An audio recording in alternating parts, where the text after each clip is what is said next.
మీ ఎలాంటి వ్యాపార ప్రకటనలకైనా వెంటనే మా ఛానల్ సంప్రదించండి. ప్రస్తుతం మనతో పాటు సుప్రసిద్ధ జ్యోతిష్ వాస్తు పండితులు బ్రహ్మశ్రీ డాక్టర్ నాయకట్ట మల్లికార్జున శర్మ గారు ఉన్నారు. గురుగారితో మాట్లాడేద్దాం. నమస్కారం గురుగారు. నమస్కారం అండి. గురుగారు, శ్రీ పరాభవ నామ సంవత్సరంలో మరి మీన రాశి వాళ్ళకి ఈ కొత్త సంవత్సరం ఏ విధంగా ఉండబోతుంది? మరి ఉగాది షడ్రుచుల్లో ఏ రుచి వీళ్ళకి ఎక్కువగా తగలబోతుంది ఈ సంవత్సరం?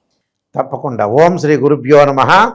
వాగర్ధావ సంప్రోక్తో వాగర్ధ ప్రతిపత్తే జగతో పితరో వందే పార్వతీ పరమేశ్వరో వ్యాసాయ విష్ణురూపాయ వ్యాసరూపాయ విష్ణవే నమో వై బ్రహ్మనిధియే వాసిష్ఠాయ నమో నమః. గురుబ్రహ్మ గురువిష్ణు గురుదేవో మహేశ్వర గురు సాక్షాత్ పరబ్రహ్మ తస్మై శ్రీ గురువే నమః. ఓం శ్రీ మాత్రే నమః.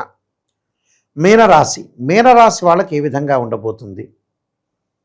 మీనరాశి వారికి పూర్వాభద్ర నక్షత్రం 4వ పాదం, ఉత్తరాభాద్ర నక్షత్రం 1, 2, 3, 4 పాదాలు, రేవతి నక్షత్రంలో ఉండే 1, 2, 3, 4 పాదాలు కలిపి మీనరాశి అంటారు. అసలు మీనరాశి వాళ్ళకి ఏ విధంగా ఉండబోతుంది అంటే 14 ఆదాయం 11 ఖర్చు, అలానే గౌరవం 7 ఉంటుంది, 2 అవమానం ఉంటుంది. చాలా బాగున్నట్టే అర్థం మీనరాశి వాళ్ళు. అంటే మీనరాశి వాళ్ళకి అసలు వాస్తవంగా జూన్ 2వ తారీఖు నుంచి అనుకూలమైన ఫలితాలు వస్తాయి. జూన్ 2వ తారీఖున నుంచి దేవగురువైన బృహస్పతి కర్కాటక రాశిలో సంచారం చేయడం జరుగుతుంది. జూన్ 2 దగ్గర నుంచి అక్టోబర్ 31 వరకు కూడా గురువు పంచమ స్థానంలో ఉండటం, అక్టోబర్ 31 నుంచి డిసెంబర్ 18వ తారీఖు వరకు కూడా సింహరాశిలో అతిచారంతో ముందుకు వెళ్ళటం, డిసెంబర్ 18 నుంచి మళ్ళీ వక్రస్థితిలోకి రావటం జరుగుతుంది. అంటే టోటల్గా వాళ్ళకి గురుబలం అనేది అక్టోబర్ 31 నుంచి డిసెంబర్ మధ్య వరకు 18 వరకు మధ్య రకంగా ఉంటుంది.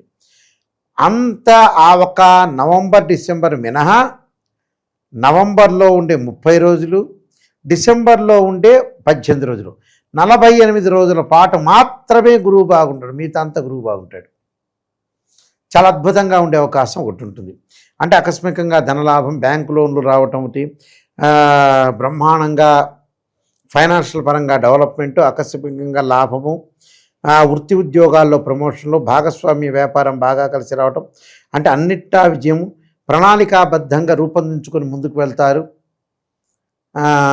దానితో పాటు అధిక ప్రయాణాలు చేస్తారు, ఎమినెంట్ పర్సన్స్ కలుస్తారు.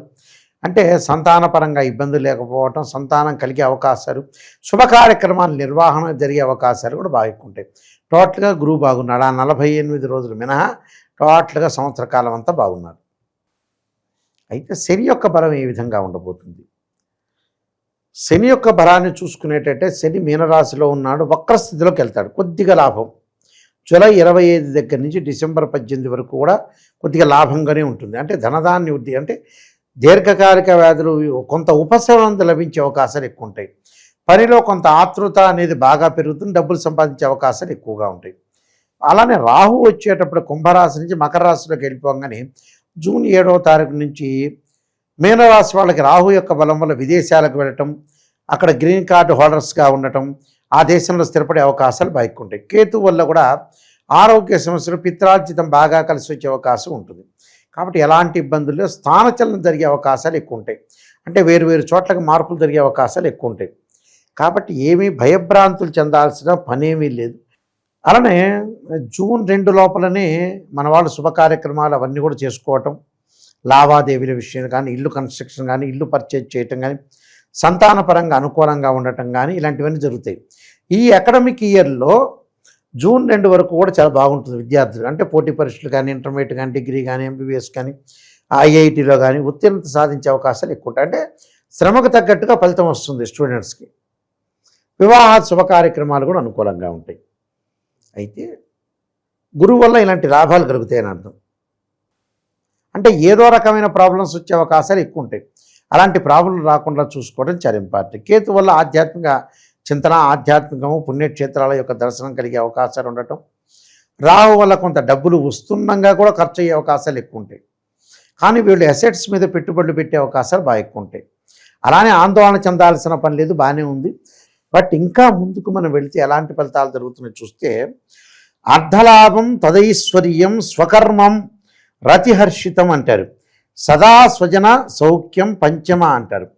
అంటే పంచమ స్థానంలో ఉండటం వల్ల, గురువు పంచమ రాశిలో ఉండటం వల్ల అనుకూలంగా ఉండటం, గత సంవత్సరంతో పోలితే ఈ సంవత్సరం అభివృద్ధి బాగుండటం, సంఘమునందు కీర్తిప్రతిష్టలు పెరుగుట, చాలా కాలం నుండి నిలిచిన పనులన్నీ కూడా నెరవేరటం, ధనలాభం, వృత్తి ఉద్యోగాల యందు కూడా అభివృద్ధి, మిత్రుల వల్ల లాభం, వివాహం కాని వారికి వివాహం కావటం, ఉద్యోగం లేని వారికి ఉద్యోగం సంభవించే అవకాశాలు ఎక్కువ ఉంటాం.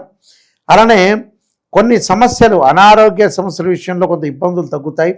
ఉద్యోగులకు అధికారుల యొక్క సహకారం, ఉద్యోగుల పై ఆఫీసర్ల యొక్క సహకారాలు ఉండటం, అభివృద్ధి కోరుకునే అవకాశాలు, స్థలాలు, బదిలీలు, ప్రమోషన్లు జరిగే అవకాశం, కీర్తి ప్రతిష్టలు బాగా పెరగటం, సాఫ్ట్వేర్ ఉద్యోగులకు కూడా విదేశ ప్రయాణాలు, ఐటీ సెక్టార్లు ఎవరైతే ఉంటారో విదేశ ప్రయాణాలు అనుకూలించడం, ప్రమోషన్లు, ఇంక్రిమెంట్లు, ఇంప్రూవ్మెంట్లు జరగటం, అన్ని రకాల ఉద్యోగులకు కూడా అనుకూలమైన లాభాలు కలగటం, కొత్త వ్యాపారం చేయటం, ఇనుము, నూనె, కలప, సిమెంటు వంటి వ్యాపారాల్లో కూడా ఈ సంవత్సరం అంతా కూడా లాభసాటిగా ఉండటం, మా వ్యాపార పరంగా లాభం ఉండటం, మెడికల్ షాపులు, మందులు, ఆటోమొబైల్స్ వాళ్ళకు కూడా ఈ సంవత్సరం అంతా కూడా అధిక లాభాలు ఉంటాయి. అధిక లాభం అంటే మధ్య రకమైన లాభం ఉంటుందని అర్థం. ఈ సంవత్సరం అంతా మంచి జరిగే అవకాశాలు, వ్యవసాయదారులకు పంటలు కలిసి వచ్చే అవకాశాలు, రుణాలు తీర్చుకునే అవకాశాలు ఎక్కువ ఉంటుంది. రాజకీయ నాయకులకు అన్ని విధాలమైన అనుకూలమైన కాలం. పార్టీ మార్పులు కూడా సూచిస్తాం, పార్టీ మార్పులు కూడా వచ్చే అవకాశం ఉంటుంది.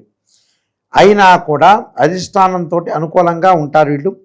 అలానే కుటుంబ సౌఖ్యము, స్నేహితుల ద్వారా లాభం, ఆరోగ్యము, అలానే ప్రతిదీ కూడా అనుకూలంగా ఉండే అవకాశం ఉంటుంది. ఎక్కువ % అనేది చాలా బాగుంటుందని చెప్పుకోవచ్చండి. కొన్ని పరిహారాలు చేసుకుని ముందుకు వెళ్ళాలి. మరి ఈ సంవత్సరం ఎటువంటి పరిహారాలు చేసుకోవడం ద్వారా మంచి ఫలితాలు ఉంటాయండి? నీలాంజన సమాభాసం రవిపుత్రేమాకృత్యం ఛాయా మార్తాండ సంభూతం తం నమామి శనిశ్చరమని, శనికి తైలాభిషేకం చేయటం, శనిశ్చర హోమం చేయటం, అలా నువ్వులు, నల్లని వస్త్రాన్ని దానం చేయటం వల్ల కూడా మంచి జరుగుతుంది.